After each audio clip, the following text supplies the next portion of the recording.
क्रमबद्ध। प्रश्नों को स्वाभाविक रूप में क्रमबद्ध व व्यवस्थित होना चाहिए तथा उनमें परस्पर अंतर संबंधता का गुण भी नहीं होना चाहिए जिसमें उसमें परस्पर तारतम्य बना रहे और प्रत्येक प्रश्न का उत्तर अगले प्रश्न के उत्तर के लिए पूरक कार्य करे। प्रश्नों की संख्या अधिक होने पर उन्हें शीर्षकों व उपशीर्षकों में विभाजित किया जा सकता है। उपयुक्त विशेषताओं के अतिरिक्त और भी अनेक प्रकार के प्रश्न हो सकते हैं जो प्रश्नावली के लिए अनुपयुक्त होते हैं, जिनका प्रश्नावली निर्माण के समय ध्यान रखा जाना चाहिए। उदाहरण के लिए व्यंग्यात्मक प्रश्नों से बचना चाहिए। दकियानुसी, भावनात्मक व प्रभावशाली प्रश्नों को भी नहीं सम्मिलित किया जाना चाहिए। कल्पनात्मक प्रश्न भी वास्तविकता से दूर ले जाने वाले होते हैं, अतः उनका समावेश प्रश्नावली में नहीं किया जाना चाहिए। अत्यधिक गंभीर सूचना वाले तथा पथ प्रदर्शन प्रश्नों से भी बचना चाहिए। इस प्रकार प्रश्नावली निर्माण में प्रश्नों को अत्यधिक विचार विमर्श के उपरांत ही निर्मित किया जाना चाहिए। इसके पश्चात है बाह्य आकार। प्रश्नावली केवल प्रश्नों का निर्माण करना ही नहीं अपितु इससे भी अधिक है।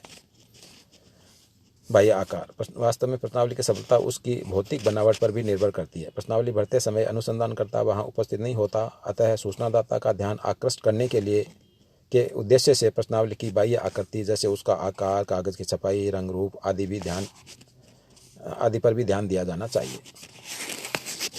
आकार प्रश्नावली को सामान्यतः फुल स्केप 8x12 अथवा 9x11 के आकार के कागज पर बनाया जाना चाहिए। लंबे लिफाफों में मोड़कर रखने के कारण फुल स्केप आकार अधिक उपयुक्त होता है। प्रश्नावली कम पृष्ठों की होगी तो डाक व्यय भी कम लगेगा, अतः छोटे आकार की प्रश्नावलियों को डाक द्वारा आसानी से भेजा जा सकता है तथा उत्तरदाता द्वारा भी उन्हें शीघ्र भरकर वापस लौटाया जा सकता है। फिर है कागज। प्रश्नावली के प्रयोग में लाए जाने वाला कागज भी चिकना, टिकाऊ, आकर्षक होना चाहिए। खुरदरा कागज जल्दी फट जाता है और उस पर छपाई भी अच्छी नहीं होती, अतः ध्यान आकर्षित करने के लिए अच्छे कागज का प्रयोग किया जाना चाहिए। यदि एक सर्वेक्षण के लिए उत्तरदाता के पास अलग अलग प्रश्नावलियां भेजी जाएं तो सभी प्रश्नावलियों का कागज एक दूसरे से भिन्न रंग का होना चाहिए। इसके पश्चात है छपाई। प्रश्नावली को छपवाया अथवा साइक्लोस्टाइल करवाया जा सकता है। छपाई शुद्ध व स्पष्ट होनी चाहिए जिससे उत्तरदाता उसे आसानी से पढ़कर उत्तर लिख सके। उत्तर लिखते समय उस पर स्याही फैले नहीं, इस बात का भी ध्यान रखा जाना चाहिए। शुद्धता का भी पूरा ध्यान रखा जाना चाहिए। इसके पश्चात है हाशिया छोड़ना। प्रश्नावली का निर्माण करते समय बाईं ओर 3/8 का हाशिया छोड़ा जाना चाहिए तथा दाईं ओर 1/7 अथवा 1.6 का हाशिया छोड़ा जाना चाहिए जिससे कुछ टिप्पणी आदि उस पर लिखी जा सके। प्रश्नावली को छापते समय शब्दों के बीच तथा दो प्रश्नों के बीच स्थान छोड़ा जाना चाहिए जिससे पढ़ने उत्तर लिखने में सुविधा हो। रूप रंग। प्रश्नावली देखने में आकर्षक लगनी चाहिए जिससे उत्तरदाता उस पर लिखने के लिए तुरंत तैयार हो जाए। जैसे अक्षर स्पष्ट हो, कागज अच्छा हो, मोटा हो जिससे जल्दी न फटे। यदि रंगीन कागज हो तो देखने में आकर्षक लगता है। इस प्रकार प्रश्नावली की साज सज्जा व बाह्य आकर्षण इस प्रकार का हो जिस पर प्रश्नावली से लिखा जा सके। इसके पश्चात है मदों की व्यवस्था। प्रश्नावली में एक विषय से संबंधित सभी प्रश्नों को एक साथ एक क्रम में लिखा जाना चाहिए। यदि आवश्यकता हो तो प्रश्नों को विभिन्न उपसमूहों में वर्गीकृत किया जा सकता है। प्रश्नावली में शीर्षक, उपशीर्षक एवं सारणियाँ आदि सही क्रम में छपी होनी चाहिए जिससे वे अध्ययन करने में सुविधाजनक हो। इसके पश्चात है प्रश्नावली के प्रयोग की विधि। Technique of using questionnaire.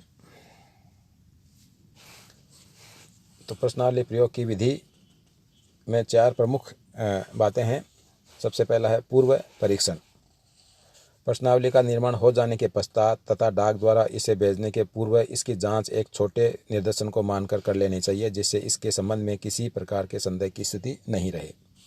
इसका लाभ यह होगा कि उत्तरदाता प्रश्नों के उत्तर नहीं सही समझ रहे हैं, उनका वही अर्थ लगाते हैं जो अपेक्षित है। जिस विषय वस्तु एवं भाषा शैली आदि सरल है आदि के विषय में पूर्ण जानकारी हो जाएगी, क्योंकि कई बार प्रश्नावली भेज देने के पश्चात उसकी त्रुटियों की भी जानकारी होती है।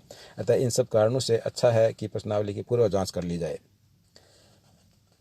संक्षेप में हम कह सकते हैं कि प्रश्नावली पूर्व जांच की प्रणाली आवश्यक रूप से एक परीक्षण एवं त्रुटि की प्रणाली है जिसमें सफल परीक्षणों की पुनरावृत्ति की जाती है तथा जब अंतिम रूप से प्रश्नावली अंतिम समूह को भेजी जाती है तो त्रुटियां निकल आती हैं। पूर्व निरीक्षण में निम्न बातों का ध्यान रखना चाहिए।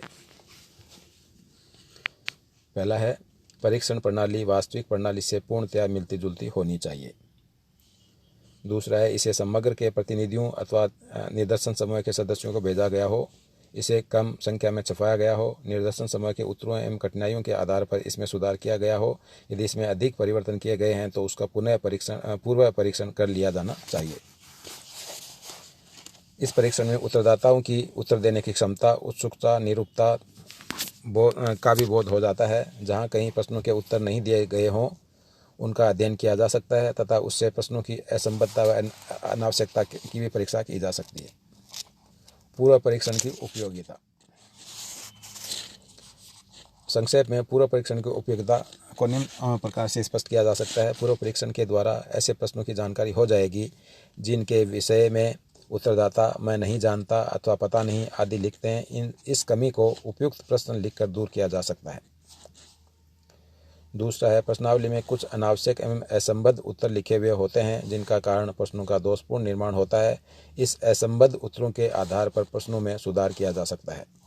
पूर्व परीक्षण के आधार पर प्रश्नों के क्रम की कमी का ज्ञान हो जाता है। यदि प्रश्नों में विकल्प कम दिए जाते हैं तो उनकी जानकारी हो जाती है और अन्य विकल्प जोड़े जा सकते हैं। जिन प्रश्नों को सूचनादाता उचित नहीं समझते उनका उत्तर नहीं देते, रिक्त स्थान